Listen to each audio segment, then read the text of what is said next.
Class 11th के प्यारे प्यारे बच्चों, welcome to your favourite channel of Guru Nanak Academy and Passion Tutorials में आप सभी का स्वागत करता हूं। क्लास 11th की फिजिक्स में चल रही unit number 7 bulk properties of matter के एक नए टॉपिक जो ऑलरेडी मैं करा रहा हूं उसी के कंटिन्यूटी वीडियो लेक्चर में। यानी आपको बता दूं कि नया भाग जो चल रहा है इस समय इस यूनिट का वो है थर्मल प्रॉपर्टीज ऑफ मैटर। और थर्मल प्रॉपर्टीज ऑफ मैटर का आज का ये वीडियो लेक्चर कंटिन्यूटी का वीडियो लेक्चर है। मतलब सर आपने अभी कहा कि आप नया टॉपिक पढ़ा रहे हो, फिर आप कह रहे हो कि कंटिन्यूटी का लेक्चर है। नया टॉपिक पढ़ा रहा हूं, लेकिन जो पढ़ा रहा हूं उसे समझने के लिए इससे पहले वाले वीडियो लेक्चर में बताई हुई बातों का आना बेहद जरूरी है। इसलिए ये कंटिन्यूटी का वीडियो लेक्चर है। वो सभी स्टूडेंट्स जो लगातार मेरे वीडियो लेक्चर्स को देखते आ रहे हैं या समझते आ रहे हैं या सुनते आ रहे हैं, वो इस बात से बखूबी वाकिफ है कि मैंने इससे पहले वाले वीडियो लेक्चर में क्या कराया था। यानी कि मैं बात कर रहा हूं पार्ट 16 वीडियो लेक्चर की। आज का वीडियो लेक्चर है पार्ट 17। हाँ जी, 17वां वीडियो लेक्चर। इमेजिन कर सकते हो कि यूनिट कहां जा रही है। अभी आप मान के चलो अभी कम से कम 10-15 लेक्चर तो और आने बाकी हैं पूरी यूनिट को खत्म करने के लिए, क्योंकि यूनिट में बहुत कुछ बचा है। तो 17th वीडियो लेक्चर में जो टॉपिक मैं कंटिन्यू कर रहा हूं वो टॉपिक मैंने 16th वीडियो लेक्चर में शुरू किया था और उस टॉपिक का नाम था स्पेसिफिक हीट कैपेसिटी। इससे पहले वाले लेक्चर में मैंने आपको स्पेसिफिक हीट कैपेसिटी के बारे में पढ़ाया था और मोलर हीट कैपेसिटी के बारे में पढ़ाया था। आज मैं आपको उसी से ताल्लुकात रखने वाला एक और टॉपिक पढ़ा रहा हूं, जिसमें सबसे पहला हमारा जो टॉपिक होगा that will be the variation of specific heat of solids with temperature. मतलब कि अगर मैं सॉलिड्स की स्पेसिफिक हीट की बात करूं तो टेम्परेचर की वजह से सॉलिड्स की स्पेसिफिक हीट पे क्या असर पड़ता है। पहला टॉपिक आज के इस वीडियो लेक्चर का वो होगा। दूसरा टॉपिक आज के वीडियो लेक्चर का होगा वाटर की हीट कैपेसिटी। यानी जो मैं हीट कैपेसिटी के बारे में जिक्र करूंगा that is going to be specifically of water. जी हां, फिर मैं बात करूंगा एक और छोटा सा टॉपिक जिसे हम कहते हैं थर्मल हीट कैपेसिटी। और चौथा टॉपिक आज का इस लेक्चर का इनफैक्ट मैं कहूंगा आखिरी टॉपिक होगा, जिसे कहा जाता है वाटर इक्विवेलेंट। लेकिन इन चारों बातों को समझने के लिए आपको एक बात पता होनी चाहिए और उसे कहते हैं हीट कैपेसिटी का मतलब क्या होता है। यानी स्पेसिफिक हीट कैपेसिटी का मतलब क्या होता है। ये बात मैं एक बार फिर से दोहरा रहा हूं और टॉपिक को आगे बढ़ा रहा हूं। Specific heat capacity is defined as the amount of heat required to raise the temperature of m gram या 1 gram of a given substance by 1 degree Celsius। किसी भी गिवन मैटर के 1 ग्राम का टेम्परेचर अगर 1 डिग्री सेल्सियस से में बढ़ाना है तो उस बढ़ाने के लिए जो हीट हम उसे देंगे उस हीट को हम कहते हैं स्पेसिफिक हीट। ये बात मैं आपको पहले वाले वीडियो लेक्चर में बता चुका हूं। तो मैं यहां पे एक सिंपल सी हेडिंग डालना चाहूंगा कि हमारा आज का जो ये वीडियो लेक्चर है इसकी हेडिंग मैं लिख देता हूं कि ये स्पेसिफिक हीट कैपेसिटी का कंटिन्यूटी वाला लेक्चर है। यानी स्पेसिफिक हीट कैपेसिटी का कंटिन्यूटी वाला लेक्चर। आपको बता दूं कि अभी तक मैंने आप लोगों को थर्मल प्रॉपर्टीज में जितना कुछ भी पढ़ाया है ये सारी बातें पूरी तरह से थ्योरेटिकल है और कॉन्सेप्चुअल है। इसलिए आप इनके न्यूमेरिकल्स करने की सोचना भी मत, क्योंकि ऐसा नहीं है कि न्यूमेरिकल होते नहीं है, होते हैं। किताब खोल के देखोगे तो न्यूमेरिकल मिल जाएंगे, लेकिन एग्जामिनेशन पॉइंट ऑफ व्यू से इस टॉपिक से ज्यादातर थ्योरेटिकल क्वेश्चन आते हैं, रीजनिंग बेस्ड क्वेश्चन आते हैं, कॉन्सेप्चुअल बेस्ड क्वेश्चन आते हैं, रैदर डेरिवेशन बेस्ड क्वेश्चन आते हैं। न्यूमेरिकल्स के आने की संभावना बहुत कम है। इसलिए मैं आपको न्यूमेरिकल्स की प्रैक्टिस करने को ना तो कह रहा हूं ना करा रहा हूं। लेकिन अगर किताब खोल के आप खुद से कोई न्यूमेरिकल सॉल्व कर लेते हो तो कोई गम तो नहीं है। 2-4 एग्जांपल्स है, देखकर आपको चीजें समझ आ जाएंगी। लेकिन ये पूरी तरह से थ्योरेटिकल टॉपिक है, ये बात मैं दोहरा चुका हूं और दोबारा से दोहरा रहा हूं। तो आज का लेक्चर कंटिन्यूटी का लेक्चर है और कंटिन्यूटी के लेक्चर को समझने के लिए पहले बात करते हैं उस चीज की जो हम पढ़ चुके हैं। तो हम क्या पढ़ चुके हैं? हम पढ़ चुके हैं कि किसी भी सब्सटेंस का 1 डिग्री सेल्सियस से टेम्परेचर बढ़ाने के लिए जो हीट रिक्वायर्ड होगी उस हीट का फॉर्मूला होता है delta Q is equal to S into M into delta T। जी हाँ, ये delta Q is equal to S into M into delta T में S है जिसे हम कहते हैं स्पेसिफिक हीट मेरे प्यारे प्यारे बच्चों, m जो है वो है गिवन सब्सटेंस का मास, यानी जिस सब्सटेंस की मैं बात कर रहा हूं उस सब्सटेंस का जो मास है वो ये है। और डेल्टा टी जो है वो है टेम्परेचर, टेम्परेचर जिससे हमें बढ़ाना है, टेम्परेचर जिससे हमें बढ़ाना है, यानी जो टेम्परेचर में राइज करना है। And delta Q is the heat required, delta Q is the heat required. मेरे प्यारे प्यारे क्लास 11th के बच्चों, आज क्या नया करने जा रहे हैं? अगर मैं इसी स्पेसिफिक हीट की बात करूं, मेरी बात बहुत ध्यान सुनना, इस स्पेसिफिक हीट S को हम कभी कभी C से भी डिनोट करते हैं। स्पेसिफिक हीट मैं यहां पे लिख रहा हूं, specific heat is also denoted by symbol C, is denoted by symbol C, is denoted by symbol P, especially for solids and gases, especially for solids and gases। एक बच्चा बोला क्यों लिक्विड के लिए इस्तेमाल नहीं कर सकते? अरे लिक्विड के लिए भी कर सकते हैं, तो लिख दो ना। फिलहाल क्योंकि मैं सॉलिड्स और गैसेस का जिक्र करूंगा इसलिए मैंने ये बात लिखी है। अब मेरी बात ध्यान से सुनना, एक छोटा सा एग्जाम्पल आपके साथ शेयर करना चाहता हूं। एग्जाम्पल क्या है? एक छोटा सा कॉन्सेप्ट है। अगर किसी सॉलिड को हम हीट कर रहे हैं तो हमें पता है कि उसका टेम्परेचर राइज करेगा, और टेम्परेचर राइज करने से उस सॉलिड के साथ कुछ बदलाव आएंगे। तो वो बदलाव क्या होते हैं वो मैं आपको ऑलरेडी पढ़ा चुका हूं। कौन से टॉपिक में? टॉपिक ऑफ थर्मल एक्सपेंशन में। थर्मल एक्सपेंशन वाले टॉपिक में हमने ये पढ़ा था कि लेंथ में बदलाव आता है तो उसे लीनियर एक्सपेंशन कहते हैं, एरिया में बदलाव आता है तो उसे एरिया एक्सपेंशन कहते हैं, वॉल्यूम में बदलाव आता है तो उसे वॉल्यूम एक्सपेंशन कहते हैं। लेकिन मेरा आपसे एक छोटा सा सवाल, आपको क्या लगता है कि किसी भी एक सॉलिड की वॉल्यूम में बहुत बड़ा सिग्निफिकेंट बदलाव बहुत जल्दी आता होगा क्या? बिल्कुल सही। किसी भी सॉलिड की वॉल्यूम में आने वाला जो बदलाव है वो इतनी जल्दी सिग्निफिकेंटली नहीं आता, क्योंकि अगर ऐसा होता तो हमारे घर के किचन के सभी बर्तन अपने एक्चुअल वॉल्यूम से ज्यादा बड़े हो चुके होते, और जहां वो एक्चुअली रखे जाते हैं उस जगह पे वो फिट नहीं होते क्योंकि उनकी वॉल्यूम बढ़ चुकी होती। तो इसका मतलब कि रियल लाइफ एग्जांपल से एक बात तो क्लियर हो जाती है कि किसी भी सॉलिड को जब हीट प्रदान की जाती है तो हीट दिए जाने के पश्चात उस सॉलिड की वॉल्यूम में आने वाला बदलाव कोई बहुत बड़ा सिग्निफिकेंट नहीं होता। लेकिन फिर भी हम ये मान के चलते हैं कि जो बदलाव है वो ऑलमोस्ट कांस्टेंट है। तो जब किसी सॉलिड में वॉल्यूम में आने वाला बदलाव बहुत सिग्निफिकेंट नहीं है तो ये माना जाता है कि उसकी वॉल्यूम कांस्टेंट है। अगर ये माना जा रहा है कि उसकी वॉल्यूम कांस्टेंट है तो कांस्टेंट वॉल्यूम पे जो स्पेसिफिक हीट हम उस सॉलिड की कैलकुलेट करते हैं, मैं रिपीट कर रहा हूं, मेरी बात ध्यान से सुनना।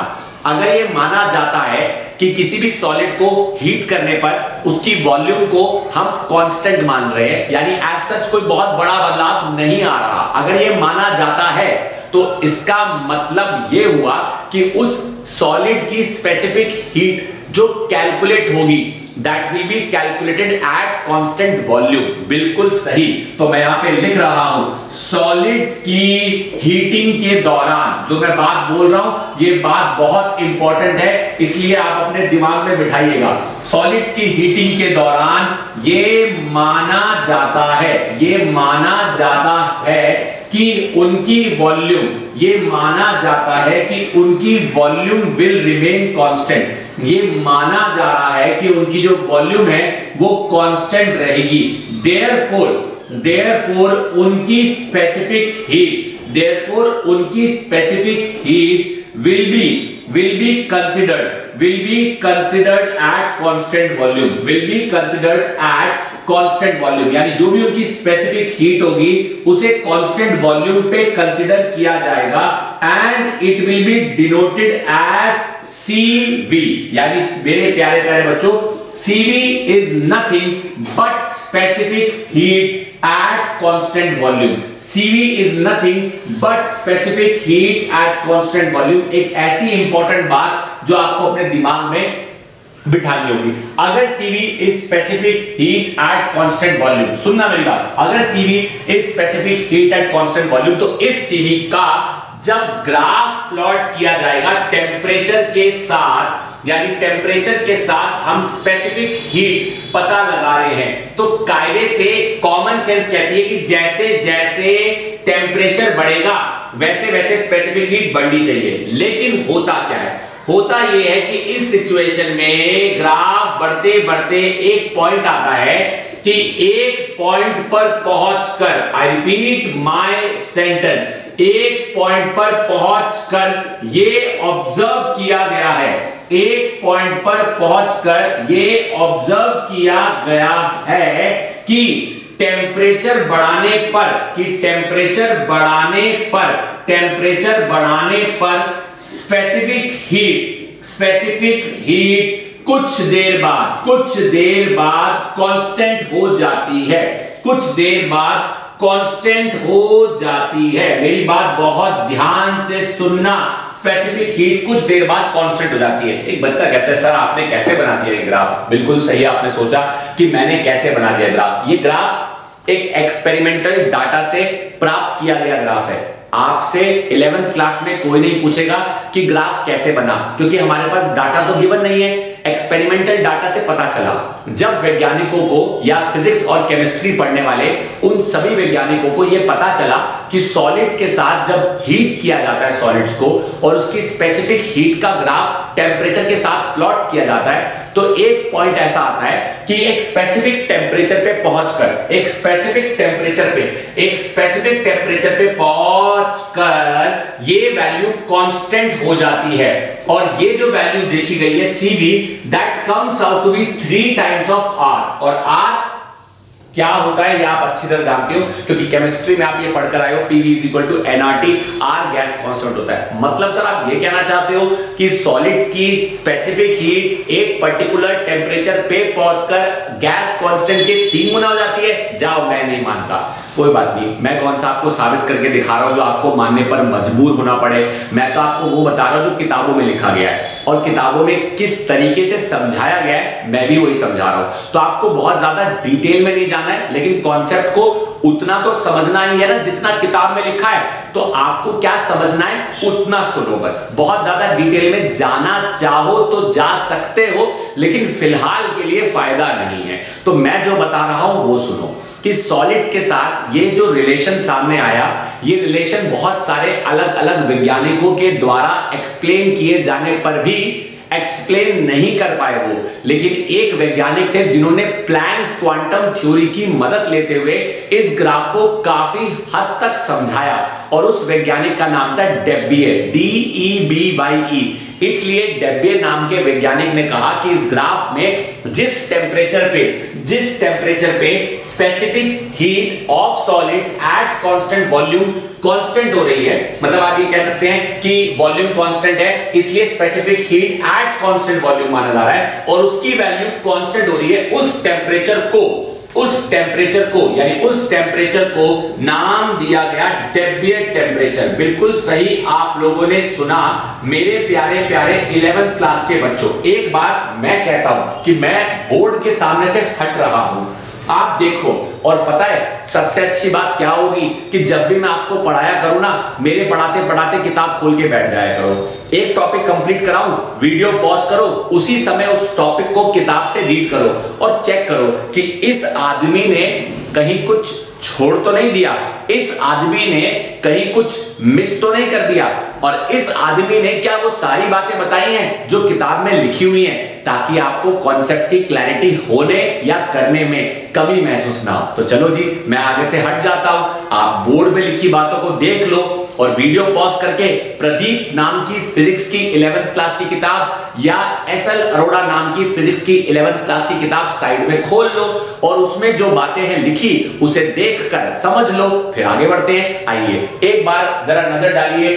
बोर्ड पे जो कुछ है लिखा। मैंने आपको समझाया कि व्हाट इज डेबिये टेम्परेचर, और कैसे इस टेम्परेचर पे आप साफ साफ कह सकते हैं कि specific heat of solids at constant volume, यानी जो स्पेसिफिक हीट है वो एक पॉइंट पे आके कांस्टेंट हो जाती है। ये वो चीज थी जो मैंने आपको समझाने की कोशिश करी, और आई होप मेरे प्यारे प्यारे बच्चों को ये बात समझ आई। आई होप ये सारा का सारा कॉन्सेप्ट आपको क्लियर करने में कोई दिक्कत नहीं हुई होगी। एक बच्चा कहता है सर बात तो सही है, कि जो आपने बताया बोर्ड पे लिखा हुआ वो सब कुछ हमें क्लियर हो चुका है। What is the next thing that we need to do? तो आज के इस वीडियो लेक्चर में मेरे द्वारा पढ़ाए जाने वाला ये टॉपिक नंबर 1 था। अब मेरे द्वारा पढ़ाए जाने वाला इस वीडियो लेक्चर का टॉपिक नंबर 2 क्या है? टॉपिक नंबर 2 को हम कहते हैं स्पेसिफिक हीट ऑफ वाटर। छोटा सा टॉपिक है, कोई बहुत बड़ा टॉपिक नहीं है, लेकिन उसमें भी कुछ नया सीखना है। अब वो नया क्या है आपको पता चल जाएगा, सुन लो पहले। स्पेसिफिक हीट ऑफ वाटर मतलब पानी की स्पेसिफिक हीट। तो एक बच्चा कहता है अब तक आप यही तो कहते आ रहे थे स्पेसिफिक हीट ऑफ मैटर, और जब आप स्पेसिफिक हीट ऑफ मैटर कहते थे तो आप ये स्पेसिफाई नहीं करते थे कि कौन सा मैटर। तो अब स्पेसिफाई कर रहा हूं, अब मैं बोल रहा हूं कि स्पेसिफिक हीट ऑफ वाटर क्या होगी। Very simple. अरे जब किसी भी नॉर्मल मैटर के लिए स्पेसिफिक हीट का मतलब होता है वो हीट जो चाहिए उसका टेम्परेचर बढ़ाने के लिए बाय 1 डिग्री सेल्सियस। तो अब उस मैटर की जगह क्या आ चुका है? पानी। तो स्पेसिफिक हीट ऑफ पानी क्या होगा? स्पेसिफिक हीट ऑफ पानी इज वो हीट जो चाहिए किसी भी पानी के 1 ग्राम का टेम्परेचर बाय 1 डिग्री सेल्सियस से बढ़ाने के लिए। जी हां, आओ जानते हैं कि हमें इसमें क्या जानना है। तो मैं ये हेडिंग मिटा देता हूं और ये हेडिंग मिटाकर इस वीडियो में मेरे द्वारा आज का पढ़ाया जाने वाला टॉपिक नंबर 2, ये मेरा टॉपिक नंबर 1 था जो मैंने आपको करा दिया है। छोटा सा टॉपिक है टॉपिक नंबर 2, उसे भी ध्यान से सुन लीजिए। तो टॉपिक नंबर 2 एक्चुअली में है क्या मेरे प्यारे प्यारे बच्चों? टॉपिक नंबर 2 है आपका स्पेसिफिक हीट ऑफ वाटर। तो स्पेसिफिक हीट ऑफ वाटर का क्या मतलब है मेरे प्यारे प्यारे क्लास 11th के बच्चों? देखो सिंपल शब्दों में कहूं तो स्पेसिफिक हीट ऑफ वाटर का मतलब है it is equal to that amount of heat, it is equal to that amount of heat which is required. I repeat my sentence, that amount of heat which is required to raise, which is required to raise the temperature, which is required to raise the temperature of 1 gram of water, 1 gram of water by 1 degree Celsius. अब generally 1 ग्राम के पानी की 1 degree Celsius तक बढ़ाने के लिए जो heat होती है इट इज एक्चुअली, अगर कोई आपसे पूछ ले कि वो क्या होती है, it is actually 4.2, it is actually 4.2 joules प्रति ग्राम प्रति डिग्री सेल्सियस। ये एक बेसिक वैल्यू है। एक बच्चा कहता है 4.2 जूल्स, इसका मतलब कहना चाहते हो कि 1 कैलोरी की हीट रिक्वायर्ड होती है, 1 कैलोरी की हीट रिक्वायर्ड होती है पानी के 1 ग्राम का तापमान, पानी के 1 ग्राम का तापमान to increase by 1 degree Celsius. And ऐसा तब होता है जब पानी is actually at 15 degree Celsius, मतलब 15 डिग्री सेल्सियस पे अगर पानी बैठा है तब ऐसा होगा। मतलब जानते हो क्या इस बात का? आओ इसी चीज को ग्राफिकली प्लॉट करता हूं। अगर इस चीज को ग्राफिकली प्लॉट करता हूं तो देखने पे ये मिला है कि अगर ये 0 डिग्री सेल्सियस है, अगर ये 15 डिग्री सेल्सियस है, अगर मैं कहता हूं मान लीजिए 20 डिग्री सेल्सियस है, और मैं कहता हूं मान लीजिए ये आपका 25 डिग्री सेल्सियस है, और ये आपका 40 है और 45 है, और ऐसे करते करते मान लो 60 डिग्री तक पहुंच गए। फॉर एग्जांपल मैंने लिख दिया ऐसे, ठीक है? तो ये 15 डिग्री हो गया, ये 20 हो गया, ये 25 हो गया, 40, 45 और 60 तक चले गए। तो क्या देखने को मिला है?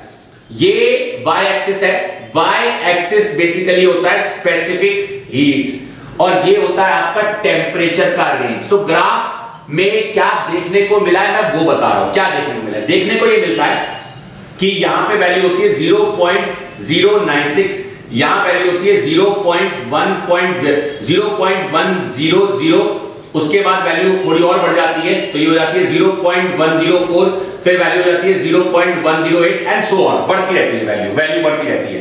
लेकिन वैल्यू जो देखने को मिली है, सुनना मेरी बात ध्यान से, जो मैं बात बताऊंगा वो बहुत बहुत ज्यादा इंपॉर्टेंट है आपके लिए। इस बात को समझना बेहद जरूरी है कि इससे पहले स्पेसिफिक हीट ज्यादा चाहिए, लेकिन 15 डिग्री सेल्सियस पे आकर इतनी हीट चाहिए होती है, यानी कि आपको 1 कैलोरी के आसपास चाहिए। मतलब ये आप लगा लीजिए, मैंने 0.1 कर दिया, 1.00 हो गया, और ये 0.10 कर दिया, सॉरी 1.04 हो गया, और ये हो गया आपका 1.08। तो 0.096 में ऐड करने पर 1.00, 1.04, 1.09 वैल्यू बढ़ रही है। होता यह है कि 15 डिग्री सेल्सियस से पानी कम होगा, 15 डिग्री सेल्सियस से पानी कम होगा तो स्पेसिफिक हीट ज्यादा होगी। जैसे जैसे तुम टेम्परेचर बढ़ाओगे वैसे वैसे स्पेसिफिक हीट आके 1 पे आएगी, 1 पे आकर और फिर वैल्यू ऐसे बढ़ेगी। यानी ये एक पेक्युलर रिश्ता है, पेक्युलर रिश्ता शोन बाय पानी, या आप कह सकते हो पेक्युलर बिहेवियर शोन बाय पानी। यानी इसकी जो ये वैल्यू है ये 15 डिग्री सेल्सियस पे आपको मिलती है, उसके बाद ये वैल्यू टेंड्स टू इंक्रीज, और आप देख रहे हो कि ये वैल्यू बहुत बड़ी है। मतलब कि इतना टेम्परेचर के रेंज लाने के लिए स्पेसिफिक हीट आपको अच्छी खासी चाहिए। मतलब कि अगर आप चाहते हो कि पानी का टेम्परेचर राइज कर जाए तो आपको उसे अच्छी खासी हीट देनी पड़ेगी। यही वजह है कि पानी आसानी से हीट एब्जॉर्ब भी कर पाता है और आसानी से हीट रिलीज भी कर पाता है। और यही वजह है कि हमारे घरों में हम लोग गर्म पानी की बोतल इस्तेमाल करते हैं। गर्म पानी की बोतल मतलब हॉट वाटर बॉटल। और गाड़ियों में पानी को एज अ कूलेंट भी इस्तेमाल किया जाता है, क्योंकि तब वही पानी का टेम्परेचर बढ़ने के लिए वो बहुत ज्यादा हीट एब्जॉर्ब करेगा। मतलब टेम्परेचर पानी का बढ़ाना आसान है, लेकिन उस काम को आसान बनाने के लिए लार्ज स्पेसिफिक हीट चाहिए। तो अगर आपसे कोई पूछे कि what is the significance of large specific heat of water, मतलब पानी के ज्यादा स्पेसिफिक हीट होने का फायदा क्या है? अरे बहुत फायदा है। पानी के ज्यादा स्पेसिफिक हीट होने का फायदा यह है कि वो ज्यादा हीट आसानी से एब्जॉर्ब कर पाता है, और ज्यादा हीट एब्जॉर्ब करता है तो टेम्परेचर का राइज तो 1 ही डिग्री से होगा ना, यानी 1 डिग्री का बदलाव लाने के लिए भी ज्यादा हीट वो एब्जॉर्ब कर सकता है या ज्यादा हीट वो लॉस कर सकता है। यही वजह है कि हमारे घरों में कभी कमर की सिकाई करने के लिए तो कभी गर्दन के दर्द की सिकाई करने के लिए आपने देखा होगा गर्म पानी की बोतल से सिकाई की जाती है, यानी हॉट वाटर फर्मेंटेशन में पानी का इस्तेमाल किया जाता है, क्योंकि उसने large amount of heat absorb कर रखी होती है। और गाड़ियों में एज अ कूलेंट वाटर को इस्तेमाल किया जाता है। तो आई होप ये जो मैंने आपको बताया ये पूरा टॉपिक आपको समझ आया। एक बार मैं चाहूंगा कि आप इस ग्राफ को केयरफुली ऑब्जर्व कर लीजिए और एक बार इस ग्राफ को देखकर समझने की कोशिश कीजिए कि कैसे पानी के द्वारा किस तरीके से एक रिलेशन शो किया जा रहा है। अब अगर आपको ये बात अच्छे से समझ आ गई है, ये रिलेशन आपको क्लियर हो गया है, तो मैं बताना चाहूंगा कि इस टॉपिक से बहुत ज्यादा एज सच क्वेश्चन नहीं आता है, लेकिन एक छोटी सी बात थी, एक छोटा सा कॉन्सेप्ट था, मैंने बताना ठीक समझा तो मैंने बताया। अब बढ़ते हैं इस वीडियो की तरफ, या इस वीडियो के उस हिस्से की तरफ जिसमें मैं आपको पढ़ाने जा रहा हूं आखिरी के 2 टॉपिक जो इस वीडियो में शामिल है। और दोनों टॉपिक एक दूसरे से बहुत ज्यादा मिलते जुलते हैं। वो टॉपिक क्या है जरा ध्यान से सुनना। एक टॉपिक जिसे कहा जाता है कॉन्सेप्ट ऑफ थर्मल कैपेसिटी या थर्मल हीट कैपेसिटी, और दूसरा जिसे कहा जाता है वाटर इक्विवेलेंट। ये दोनों बातें एक दूसरे से बहुत मिलती जुलती हैं, इसलिए दोनों बातों को मैं एक साथ बताऊंगा। एक बच्चा कहता है फिर उसके बाद क्या होगा? जब मैं आपको ये दोनों बातें एक साथ बताऊंगा तो आपको यकीन हो जाएगा कि ये दोनों बातें कैसे एक दूसरे से मिलती जुलती है। तो चलिए इस टॉपिक को हटाता हूं और सीधा लिखता हूं topic number 3 and topic number 4। तो टॉपिक नंबर 3 क्या कहता है और टॉपिक नंबर 4 क्या कहता है? मेरे प्यारे 11th क्लास के बच्चों, अब आप ध्यान दीजिएगा। टॉपिक नंबर 3 एंड 4 के लिए 4 ये वाला हिस्सा और 3 का ये हिस्सा। तो यहां पे जो टॉपिक मैं पढ़ा रहा हूं उस टॉपिक को हम कहते हैं थर्मल कैपेसिटी, या तो इसे थर्मल कैपेसिटी कहा जाएगा या फिर इसे थर्मल हीट कैपेसिटी कहा जाएगा। इसे सिर्फ थर्मल कैपेसिटी भी कह सकते हैं और इसे थर्मल हीट कैपेसिटी भी कह सकते हैं। क्या मतलब होता है थर्मल हीट कैपेसिटी का? और दूसरा टॉपिक जो मैं आपको पढ़ाऊंगा उसे हम कहते हैं वाटर इक्विवेलेंट। अब क्या फर्क है दोनों में आपको अभी समझ आ जाएगा। पहले समझो, थर्मल हीट कैपेसिटी का मतलब है thermal heat capacity, I repeat my sentence, thermal heat capacity is equal to that amount of heat required to raise the temperature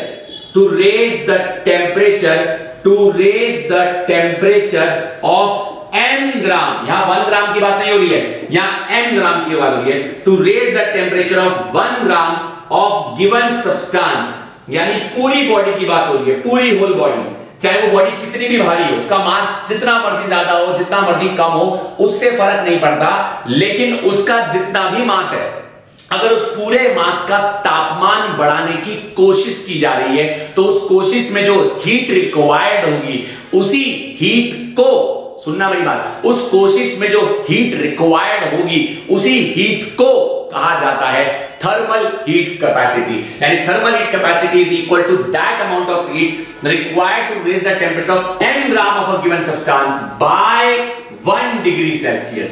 that is हम जानते हैं कि delta Q is equal to S into M into delta T होता है. And जब delta T 1 degree Celsius होगा, क्योंकि यहां 1 डिग्री बोला है, तब delta Q is equal to S into M होगा. This delta Q, I repeat my sentence, this delta Q or this heat is now called as heat capacity, which is also equal to the product of specific heat and mass of the body. यानी किसी भी body के मास को अगर उसकी specific heat से multiply कर दिया जाए, तो हमें मिलती है थर्मल हीट कैपेसिटी, जिसका सिंबल होता है कैपिटल S. डेल्टा Q को हम कैपिटल S बोलते हैं, and capital S is equal to small s into m. This is the formula of thermal heat capacity. एक बच्चा कहता है ठीक है, अब क्या? अब मेरी बात ध्यान से सुनो. अगर आपने किसी भी एक सब्सटेंस के टेम्परेचर को बढ़ाने के लिए उसे कुछ हीट दे दी, अब अगर मैं आपको कहता हूं कि यार ये जो तुमने टेम्परेचर बढ़ाया है, इस सब्सटेंस को हीट देकर, अगर तुम इस सब्सटेंस को हीट डायरेक्ट गर्म करने की बजाय पानी की मदद से गर्म करते. बच्चा बोला पानी की मदद से मतलब ये कि बात बताओ, पानी गर्म हो सकता है? हो सकता है. क्या पानी गर्म होने के बाद अपनी हीट लूज कर सकता है? कर सकता है. यानी वाटर हीट एवॉल्व भी करता है और वाटर हीट एब्जॉर्ब भी करता है. अगर पानी का टेम्परेचर किसी दूसरी बॉडी के टेम्परेचर से ज्यादा है, तो क्या पानी का temperature will flow from the body at high temperature to the body at low temperature? मतलब ये कि अगर पानी का टेम्परेचर ज्यादा है और पानी को किसी ऐसी बॉडी के कांटेक्ट में रखा जाए जिसका टेम्परेचर पानी के टेम्परेचर से कम है, तो क्या होगा? तो हीट विल फ्लो फ्रॉम पानी to the body.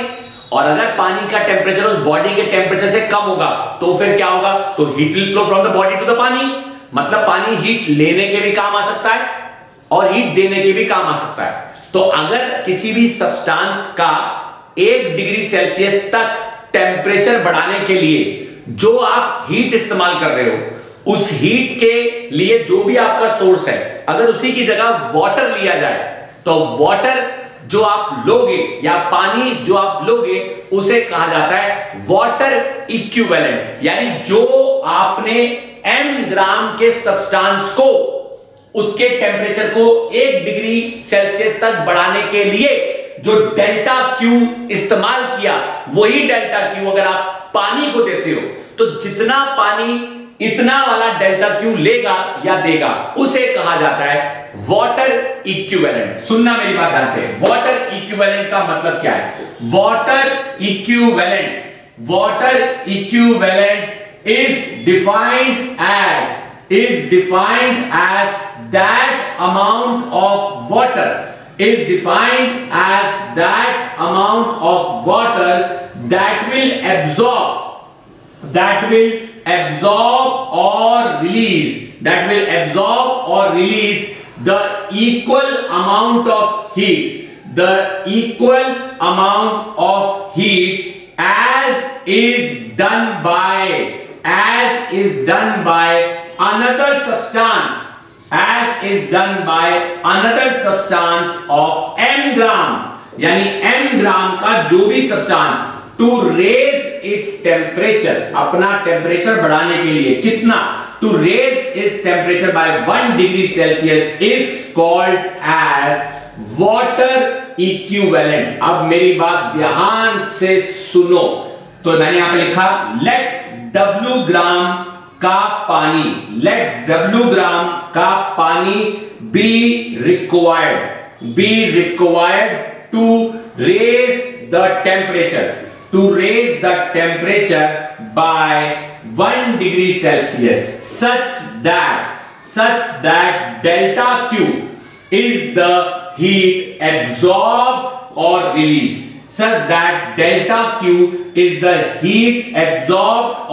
released. Therefore we may write, हम लिख सकते हैं। एक बच्चा बोला क्या, क्या, वेरी नाइस क्वेश्चन, क्या, कि delta Q is equal to W into S into delta T। यहीं से उठाया फॉर्मूला। पानी की स्पेसिफिक हीट 1 होती है, ये मैं बता चुका हूं। Therefore delta Q is equal to S into delta T. So this delta Q and this delta Q must be same to each other। मतलब ये जो delta Q है और वो वाला delta Q है, सेम आना चाहिए, लेकिन यहां पे S delta T के साथ W लगाना भूल गया, यानी W देख लीजिए, तो delta Q comes out to be S W delta T, लेकिन S स्पेसिफिक हीट सेम होती है, मतलब 1 होती है, स्पेसिफिक हीट 1 होती है, तो मैं लिखूंगा delta Q comes out to be W delta T because specific heat of water comes out to be 1। पहले देखो, इतना घूरो मेरे प्यारे 11th क्लास के बच्चों, मैंने जो अब तक है आपको बताया, आई होप मेरे बच्चों को है समझ आया। So this is something very important that you must understand मेरे प्यारे 11th क्लास के बच्चों, ताकि आपको ये चीज समझ आ जाए कि मैं क्या कर रहा हूं। अब क्योंकि मैं कह रहा हूं कि this delta Q is equivalent to this delta Q, therefore मैं यहां पे लिख सकता हूं, सो देयरफॉर सीधा लिख रहा हूं, so therefore W delta T must be equal to S into M, लेकिन डेल्टा T तो 1 डिग्री सेल्सियस है, और we can say that water equivalent W is equal to S into M. Yes, so water equivalent is the product of the specific heat of the substance multiplied by the mass of the substance, जिसका water equivalent हम निकाल रहे हैं। तो ये चीज आपके लिए बहुत ज्यादा इंपॉर्टेंट है, जो मैं आपको समझाना चाह रहा था, और मुझे उम्मीद है कि ये टॉपिक थर्मल कैपेसिटी का और वाटर इक्विवेलेंट का आपको समझ आया होगा। एक बात देखो, अच्छे से देखो, कई बार कंफ्यूजन हो जाती है बच्चों को, लेकिन कोई बहुत डिफिकल्ट चीज नहीं है, बहुत ज्यादा आप सोचो कि कंफ्यूजिंग चीज है, बिल्कुल भी कंफ्यूजिंग नहीं है। This is something very important that you as a student of class 11th must pay attention and must understand कि यहाँ पे क्या समझाया जा रहा है। तो मैं सिंपल शब्दों में कह सकता हूं कि water equivalent of a body is equal to the product of the mass of that body.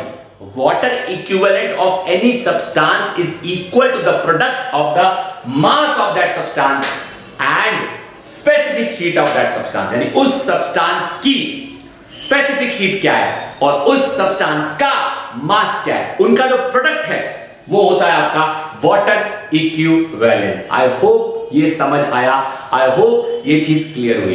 तो आज के वीडियो लेक्चर में ये 4 टॉपिक छोटे मैंने कराने का वादा किया था, और मैंने अपना वादा पूरा निभाया है, लेकिन फिर भी मैं अभी ये नहीं कहूंगा कि स्पेसिफिक हीट का टॉपिक खत्म हो गया है। स्पेसिफिक हीट के बारे में अभी 2-4 बातें, या इनफैक्ट ज्यादा बातें होनी अभी बाकी है।